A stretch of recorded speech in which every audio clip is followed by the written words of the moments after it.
Daniel froze when he caught his new maid, Sarah, carrying his paralyzed mother on her back, secured with silver tape. Two questions raced through his mind. What was she doing? And why was his mother allowing it? In that moment, Daniel had no idea his entire world was about to change, and what happened next would change all of their lives forever. Sit back, relax, as we dive into this story of hope, love, perseverance, and a maid who did the unthinkable. The first thing Daniel heard when he stepped into his mother's hallway was the sound of footsteps. Slow footsteps. He stopped. His mother's room was at the end of the corridor, and for 7 years, Daniel had never heard footsteps coming from that room. Not once. His mother had been paralyzed since the accident. Daniel quietly moved toward the half-open door. Then he looked inside. His entire body froze. His mother was not in her wheelchair. She was on the back of Sarah, the young maid who had worked in the house for less than a year. Sarah had secured her against her back with wide strips of silver tape wrapped around their bodies for support. One strip held the woman's upper body against Sarah's back. Another supported her waist. Soft cloth had been placed between the tape and her skin, while her legs were positioned in a way they moved with Sarah's steps. Sarah took one slow step, then another. Her mother's body moved with her. It looked strange, almost like a person operating a human puppet. Daniel's face hardened. "What are you doing?" Sarah stopped immediately. She turned around, breathing heavily. "Sir, what are you doing to my mother?" "Nothing, sir. Please, put her down." Sarah carefully lowered the woman onto the padded chair beside the bed. Daniel rushed to his mother. "Mom, are you okay?" His mother nodded weakly. Daniel turned toward Sarah. "Have you lost your mind?" Sarah lowered her eyes. "I wasn't hurting her. You strapped my mother to your back with tape. It was only for support. You think this is some kind of game?" "No, sir." "Then what exactly were you trying to do?" Sarah hesitated. "I was helping her remember how to move." Daniel stared at her. For a moment there was silence. Then he laughed, not because anything was funny.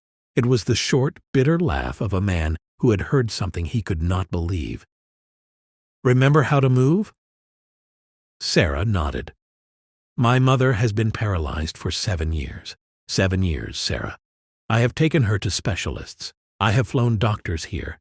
I have paid for surgeries, therapy, equipment, private nurses. Do you know how much money I've spent trying to help her?" Sarah said nothing. "Millions," his voice cracked through the room. "And you are standing here telling me that you can fix what trained specialists couldn't?" "I didn't say I could fix her. I said I could try." Daniel's eyes narrowed. His mother suddenly reached toward him. "Daniel." Her voice was weak but clear. "Don't send her away." Daniel looked at Sarah, then back at his mother. "Mom, you don't understand what she's doing." "I understand. She's carrying you around like I asked her to. She isn't hurting me." Daniel rubbed his forehead. "Mother, this woman is a maid. She is here to clean the house, prepare your meals, and help with ordinary things. She is not a doctor." Sarah quietly said, "I know I'm not a doctor." Daniel looked at her. "Then what makes you think you can do this?" Sarah swallowed. "My mother taught me." Daniel frowned. "Your mother?"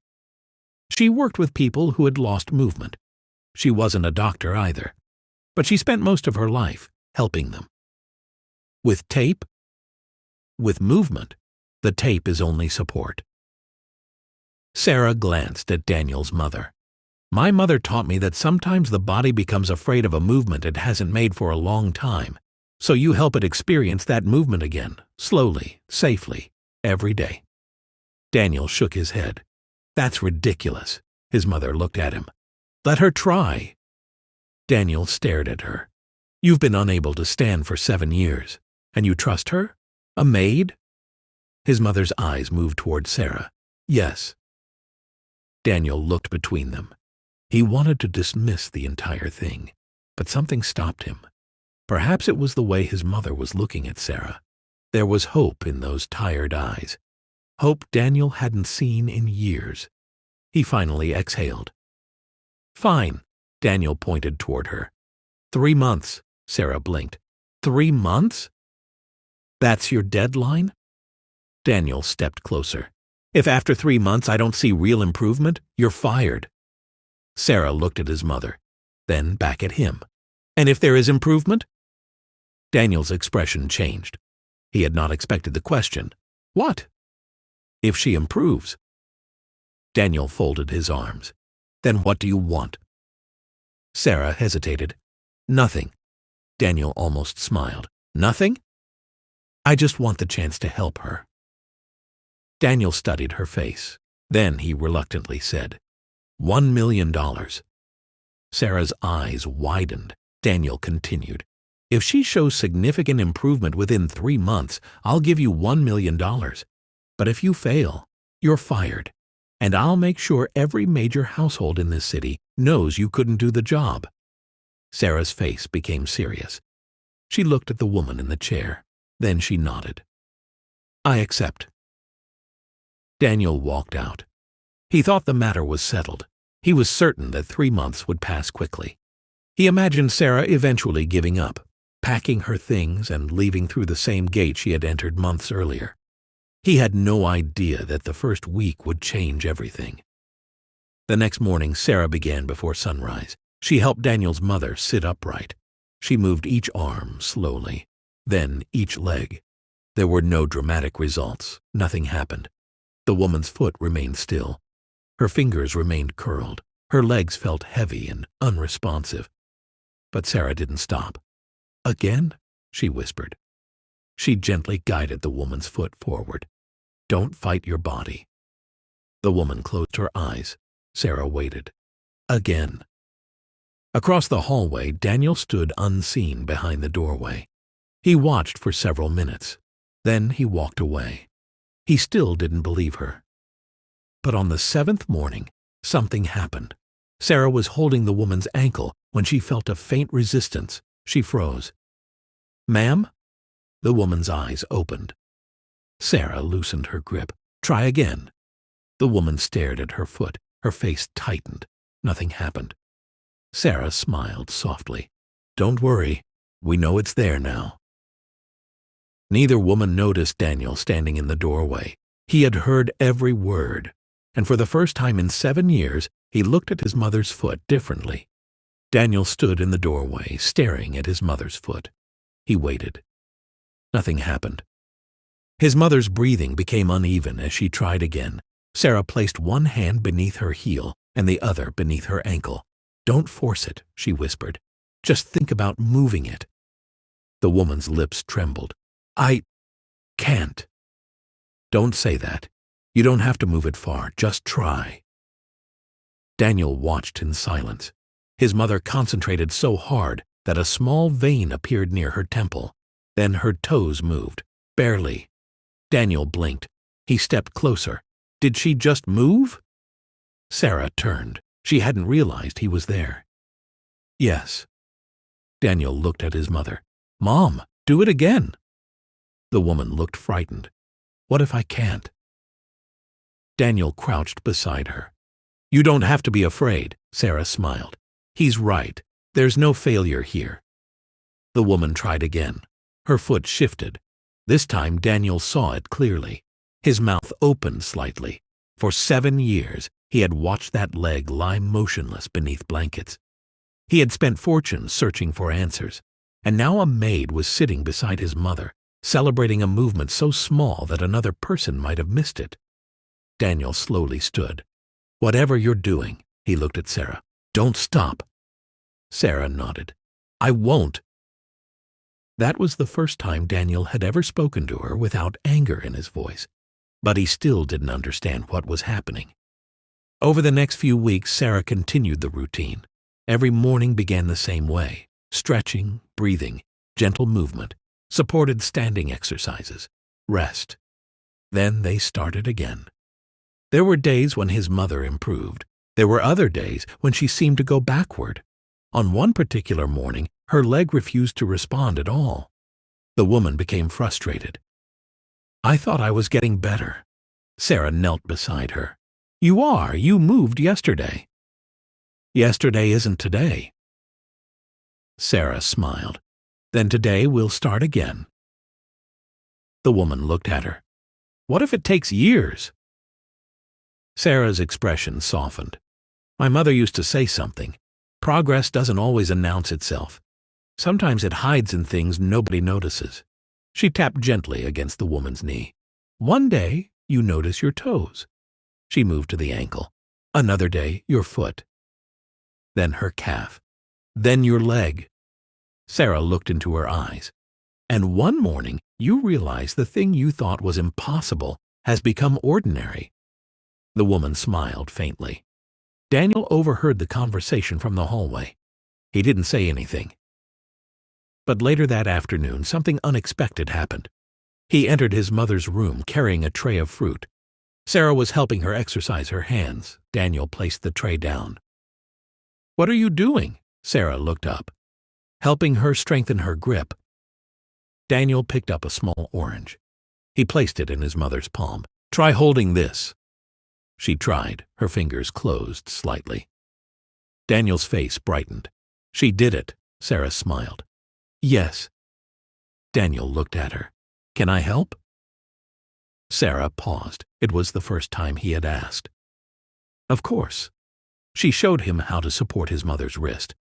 Don't hold too tightly. Daniel adjusted his grip. Like this? A little gentler. He changed his hand. Now? Perfect. For the next 20 minutes, the three of them worked together. It was awkward at first. Daniel didn't know what to say. His mother kept laughing whenever he made a mistake. You're doing it wrong, she teased. Daniel smiled.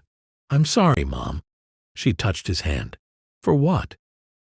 For thinking money could fix everything. His mother squeezed his fingers. You tried. Daniel's eyes filled with tears. He turned away. Sarah quietly stepped out of the room. For the first time, Daniel began to understand that his mother had not only lost the ability to walk, she had lost the life she used to have, and he had spent years trying to compensate for it with doctors, equipment, and expensive treatments. Now something much simpler was bringing her back. But the greatest surprise came in the 7th week. Daniel arrived home earlier than usual. The house was unusually quiet. He walked into the living room. Then he stopped. His mother was standing, not sitting, not being lifted, standing. Sarah stood directly in front of her, holding her waist. His mother's legs were trembling violently. Her hands gripped Sarah's shoulders. Daniel couldn't breathe. Mom? Both women turned. Daniel stepped forward. His mother's eyes filled with tears. I'm standing. Daniel stared at her legs. Let go of her. Sarah looked uncertain. Sir? I said let go. Are you sure? Yes. Sarah slowly removed her hands. For one terrifying second, Daniel thought his mother would collapse. But she didn't. She stood. Her knees shook. Her entire body trembled. But she remained upright. Daniel covered his mouth. His eyes filled with tears. Mom? His mother looked at him. Daniel laughed through his tears. He walked toward her. Then he stopped. He didn't want to frighten her. How long? Sarah glanced at the clock. 23 seconds. Daniel stared at her. 23 seconds? Sarah nodded. Daniel looked back at his mother. For 7 years, she couldn't stand for 1 second. His voice broke. Now she's standing for 23.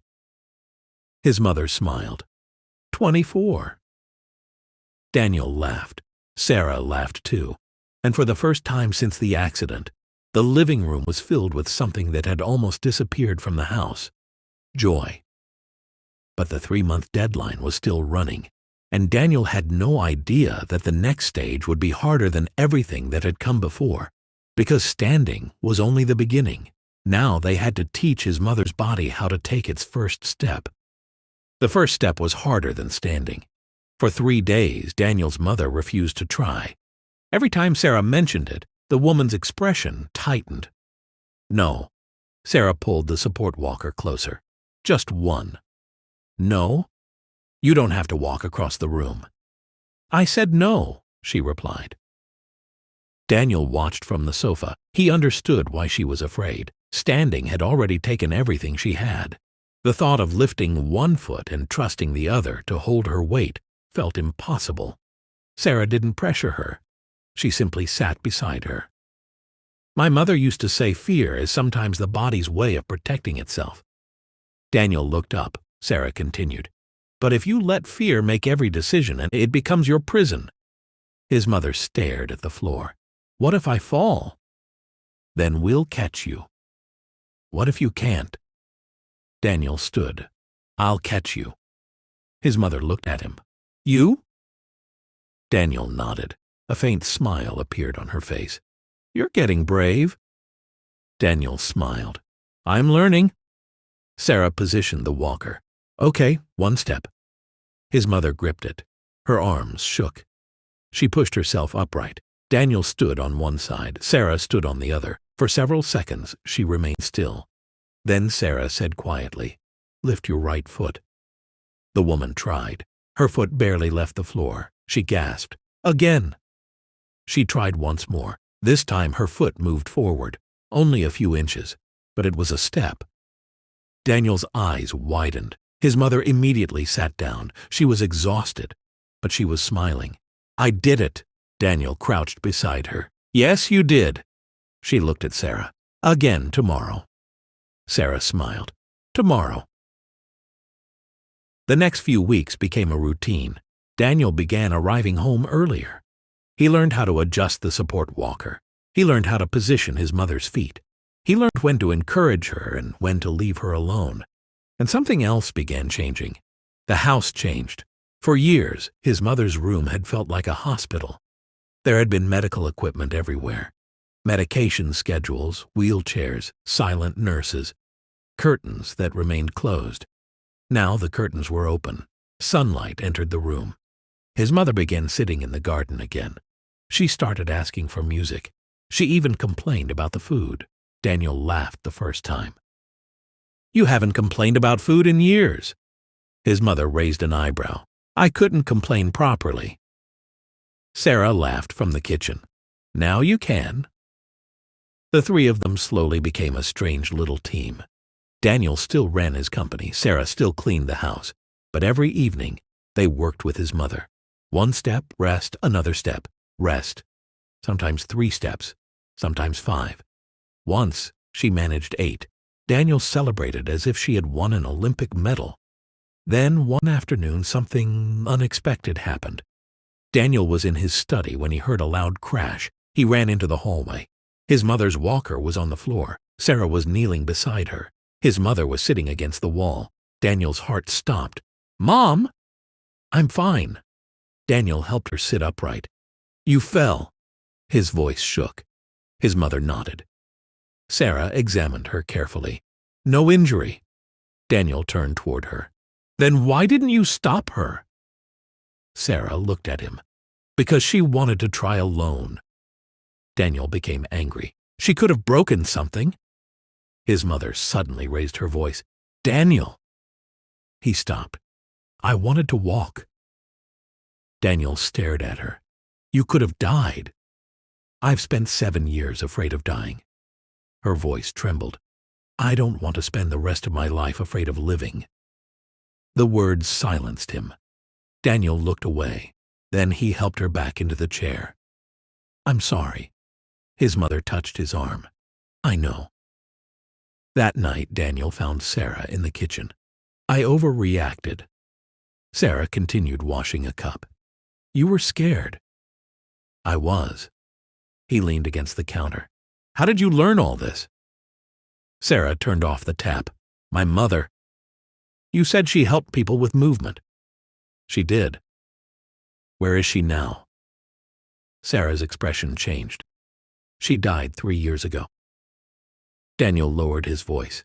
I'm sorry, Sarah nodded. She spent her whole life helping people who couldn't afford expensive treatment. Why didn't she become a doctor? She wanted to. She couldn't afford medical school. Daniel was quiet. She taught you?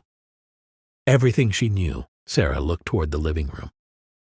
Before she died, she told me never to promise someone a miracle. Why? Because miracles belong to God. She smiled faintly, but she said we could always give people a reason to try again. Daniel nodded slowly. That sentence stayed with him. The 3-month deadline was now only 5 days away. His mother could stand. She could take several supported steps. But she still couldn't walk independently. Daniel knew what he had promised, $1 million if there was significant improvement. And there was, more improvement than he had believed possible. But Sarah didn't know what Daniel was planning. On the morning of the final day, Daniel walked into the living room carrying a small envelope. Sarah looked at him. "What is that?" Daniel placed it on the table. "Your payment." Sarah stared at him. "But the 3 months aren't finished." "They are today." She looked confused. Daniel opened the envelope. Inside was a certified bank document, or $1 million. Sarah's eyes widened. "Sir?" Daniel nodded. "You earned it." She looked toward his mother. The older woman smiled, but before Sarah could touch the document, Daniel said something that surprised her. "I don't want you to stop." Sarah looked at him. "What do you mean?" "I mean, keep working with her." "I will." Daniel shook his head. "I mean, don't stop after today. Don't stop because you've completed the challenge." Sarah smiled. "I wasn't planning to." Daniel laughed. Then his mother slowly reached for the walker. "I think—" Both of them turned. She pushed herself upright. She took one step, then another. Daniel's smile grew, but his mother didn't stop. She took another and another. Sarah's eyes filled with tears. Daniel stepped forward. "Mom," she looked at him. "I'm not done yet." She moved her foot forward again, and for the first time in 7 years, she walked without anyone carrying her. Only a few steps, but they were hers. Sarah stood beside him, crying silently. The woman who had once been unable to move her feet was now crossing her own living room, slowly, unsteadily, but independently. And Daniel finally understood the real value of the $1 million. It wasn't a payment for making his mother walk. It was a chance to help the person who had reminded his mother that her body still had a future. But Sarah had something else in mind. She wasn't going to spend the money on herself. She was going to use it to continue the work her mother had started. She was going to build something that could reach people who had been told they had no hope. Something small at first. A rehabilitation center. A place where people who couldn't afford expensive treatment could still receive patience, support, and a reason to try again. And Daniel was determined to help her build it. 2 weeks later, Sarah took Daniel to the old rehabilitation center, where her mother had spent years helping people who could barely move. The place was worn out, the walls were faded, some equipment was broken, and dust covered the empty rooms. Sarah walked slowly through the building, her eyes filled with memories. Daniel stopped beside a table covered with old patient files and photographs. He picked them up one by one. There were children, mothers, fathers, elderly people. People who had arrived unable to walk, and beside their names were notes showing the progress Sarah's mother had helped them achieve. Daniel looked around the worn-out building. Then he looked at Sarah. "Let's build this place," Sarah froze. "What?" "Your mother's work shouldn't end here." Tears immediately filled Sarah's eyes. "But I have the money." Daniel shook his head. "No, Sarah, you already did something money couldn't do. You gave my mother hope. Take this as my way of helping you continue what your mother started." A tear rolled down Sarah's cheek. Before she could stop herself, she stepped forward and hugged him. Daniel stood still for a moment, then wrapped his arms around her. 6 months later, the old building was transformed. The walls were bright. New equipment filled the rooms. Patients arrived every morning. Families waited outside, and the sound of encouragement filled the halls. Daniel's mother was there too. She could now walk slowly with her support walker, and This she story, insisted please on like and welcoming the share. first patients herself. I'd love to know where you're watching Sarah's from. eyes filled with So tears. tell me your city or country. Daniel in the stood comments. beside Sarah, watching the room come alive. Sarah looked at the patients and whispered, "Mom, we did it." And 6 months after Daniel had walked into that forgotten building, his mother's dream was alive again. Because sometimes you don't need to promise someone a miracle. You only need to give them a reason to try one more time. And sometimes that one more attempt becomes the first step